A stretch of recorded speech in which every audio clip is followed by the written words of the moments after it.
Okay, so we're in our superpower series because summer is the time of blockbuster hero movies, whether we like it or not. Some of us like it, Love some of them. us not so much. Who is your favorite superhero and why? I would probably say, the typical Superman. I know it's like Yep. everybody's going to say that.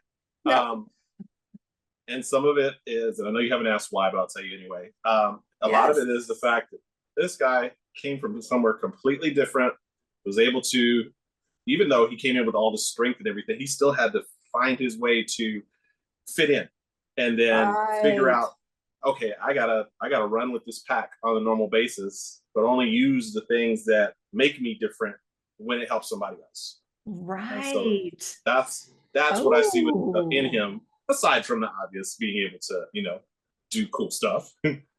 Wow, I never thought of it that way before, that he's taking what's different about him to help somebody else, what makes him different and to help somebody else. I mean, yes, it's obvious when you say it, but I've never had it worded quite like that. And I like that. And that's kind of why I think this is a really fun series, is to, to kind of have some fun with sort of some of these different things. And yes, I definitely wanted to get the why in there. So thank you for sharing the why. Okay, if you were a superhero, as in, the hero superhero, what superhero power would you want to have? I'd love to fly. It would eliminate the other problem I have of being afraid of heights. Oh, yes, that Yep. would certainly do. If you knew you could fly, yes, that Yes, would certainly be helpful. And I have to absolutely. tell you, Mike, that was mine too. That was Mhm. mine too, was being able to fly. I just thought that Yes. that would be very handy, Mhm. being able to navigate through traffic and get where you want to go pretty quickly. Yes, I I haven't think, I haven't given up. I hope to one day be able to do it. yeah. Plus, it just seems fun. I mean, beyond the practicality of it and Absolutely. getting over a fear of heights, it Mhm. just seems like fun. Yes. Yeah. Yes. See things from a different perspective. Yes, exactly. A different perspective. Okay, so now we're going to talk about the human superpower that you have, because I would like to hear what your human superpower is. I think my human superpower is the ability to be empathetic, like almost to a degree of a superpower. When someone Ah, is going through something, a lot of times when it's not a good thing, I'm able to kind of help them through it, not just help them with it. A lot of times people, right. they don't necessarily just want sympathy. They don't want somebody to just feel sorry for them. They want that empathy, someone that can kind of get through whatever the task is with them, not rushing them to a conclusion or rushing them to an emotion, but um, feeling feeling what they're feeling and making them feel less alone. That's a really good point because yes, we can come alongside somebody, right? And that's Yes. definitely necessary, but being able to kind of honor their timing and just, be there and continue to be there and continue to be there as they work themselves through what they're going through. You're right, it cannot be rushed. It Yeah. cannot be rushed. Do you find being empathetic um, that you also take on the emotions, so that maybe sometimes you're like, oh my gosh, when I say exhausting, I don't mean it necessarily in a negative way at all, but it does zap your energy. it it's very true. You take on, you're basically sharing their load. So yes, that emotion, Yes.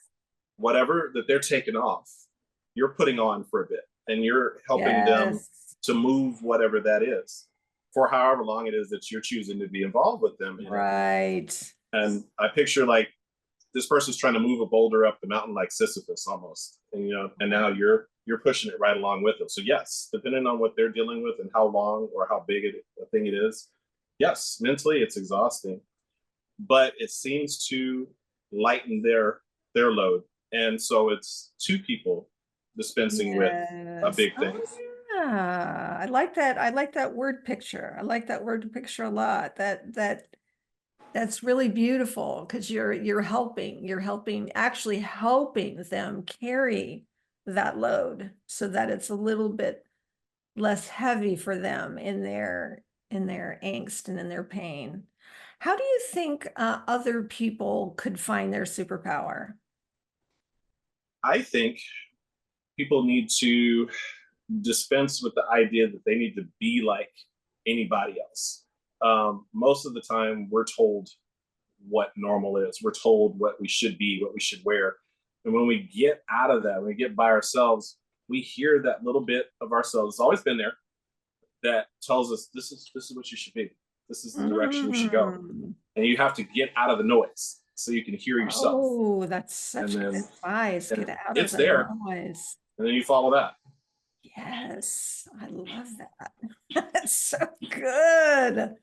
Oh Thank my you. gosh, that's such good advice. Get out of the noise. It's there. You need to listen to it.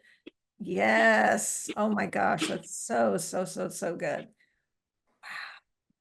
Okay, I want to share with you what I think your superpower is. Okay. And it's interesting because we don't know each other all that well. I mean, we've had some email exchanges, we've had a couple of recorded conversations, Sure. and we follow each other on Instagram, so there's some familiarity there. I think, and this goes back to kind of like what you were talking about earlier on. I think you have a discerning eye, Hmm. a discerning eye. So I feel like that translates across everything that you've talked about since we started talking, which was as a kid, you realized I'm shyer than I want to be. You saw yourself with that discerning eye, and you said, I choose to improve this about myself. I And love that. then when you are in your empathetic mode, you see that someone else needs what you only, what you can give, what you can share. So that's another time that you have your discerning eye.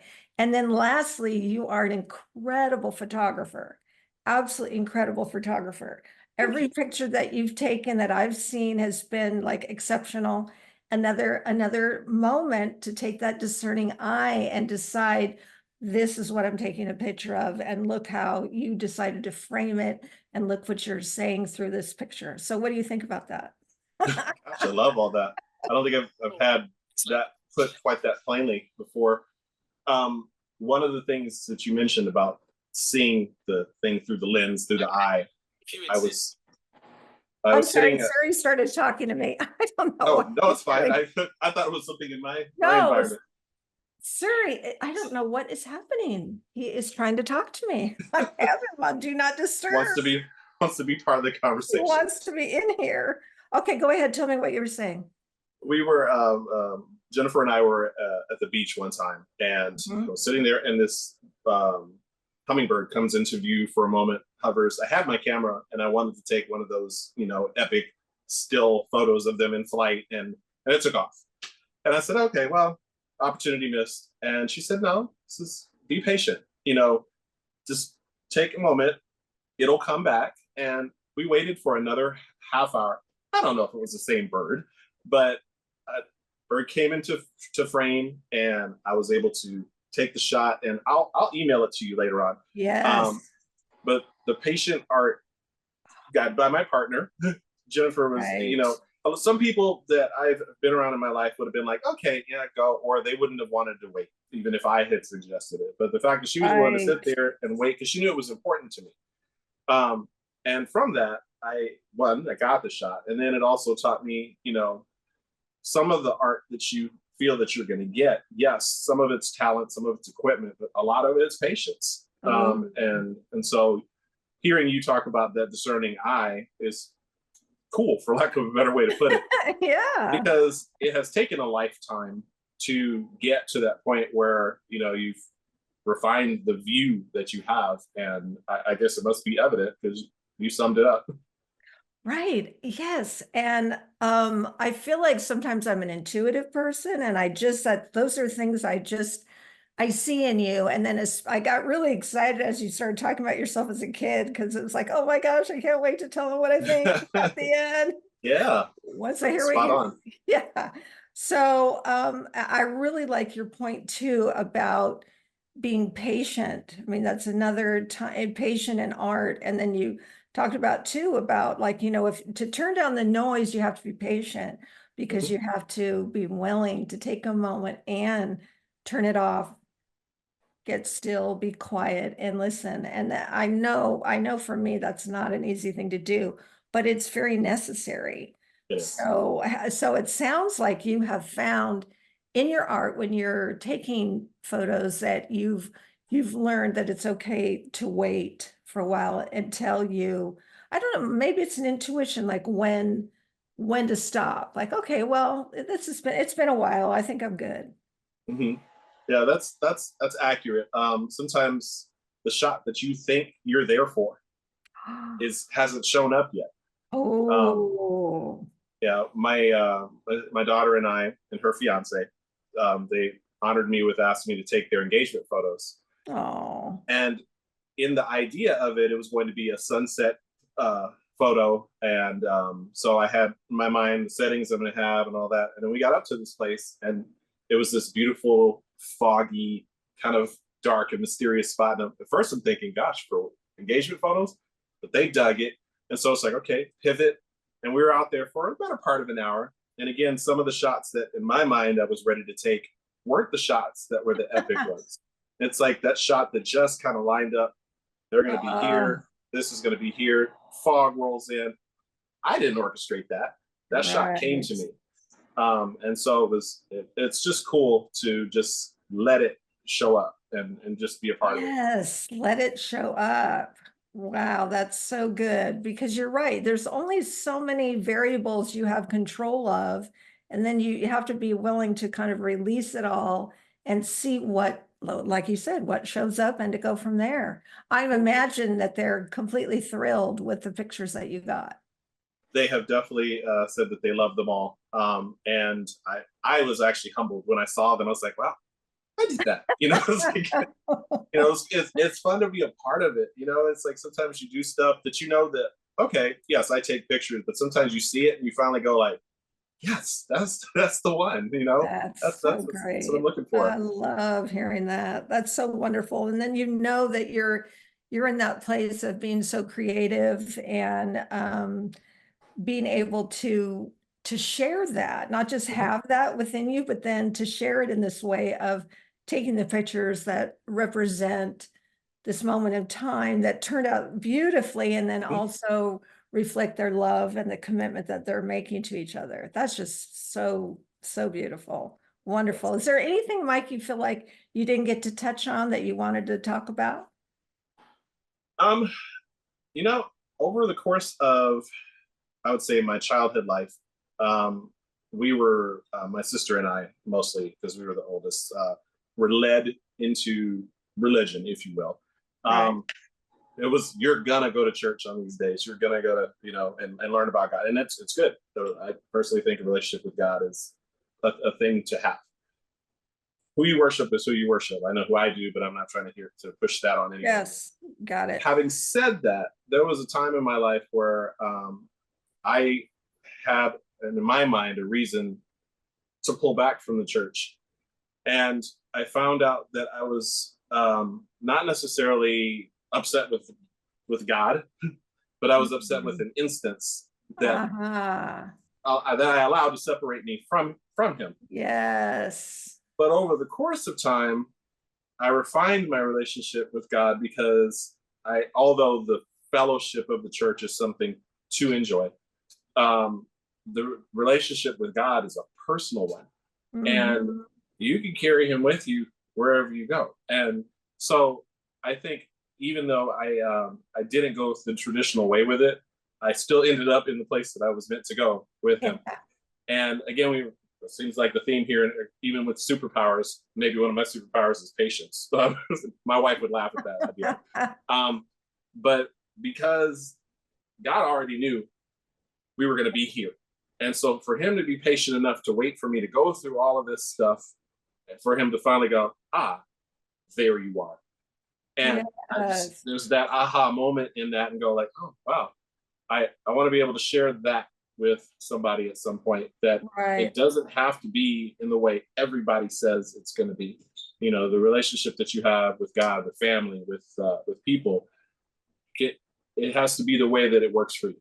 So Right. that's I really appreciate you bringing up this point because I was just having this conversation with somebody earlier. They were talking about not wanting to maybe offend or dismiss any quote unquote Christian listeners that might be listening. And I said, well, hold on, wait a minute. For starters, yes, I'm a woman of faith, but this is not a Christian podcast. And by definition, for me, it can't be, because if I Mhm, want you to show up as you, mhm. then I'm presupposing that you're at a certain place. And I don't want to do that. I Right. want to be respectful of you having your own experiences to get to where you got to get to where you are right now. I don't want to cajole or convince or do any of those things. If we want to have a conversation about it, great. It's a whole other animal, but it's not, I just don't want to I don't want people to think that because I believe a certain thing that they have to be X, Y, or Z to be themselves. Mhm. People get to have their own experiences. And Yes. because you got to have your own experiences, you arrived at where you are and you have that relationship. And I really love that about God, that he really lets us have experiences Yes. to arrive, make our own conclusions and to get to that place. It's phenomenal. I think it must be so hard because we know as parents how sometimes you're like, oh, and you want Yes. to steer and you want to like, Hmm. oh, no, a little to the left. Yes. No, a little to the right. And you Hmm. want to do that. And not that he's hands off, but I think he's very gracious and he really does let us, really get there. Yeah. On I our own. think parenting is the best way to describe it. You look at, we're taught what our limitations are. The baby doesn't know it. Like, think of a baby learning how to walk. How many times do they end up back down on their butt? All And right. each time they stand up again, sometimes a little frustrated, but they just don't quit until they're finally, oh, cool. And somewhere along the way, we lose a little bit of that. But Yes.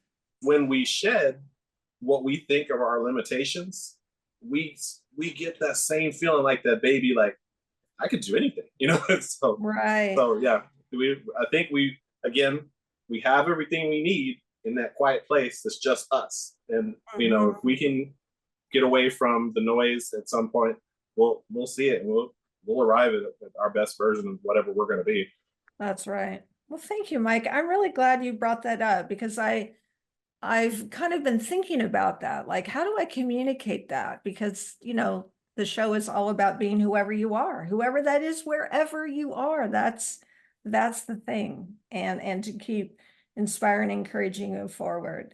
Mike, as it was with the last conversation, I thoroughly enjoyed it. I am so grateful that honored me with your time. I really appreciate it and look forward to staying connected. It was my pleasure.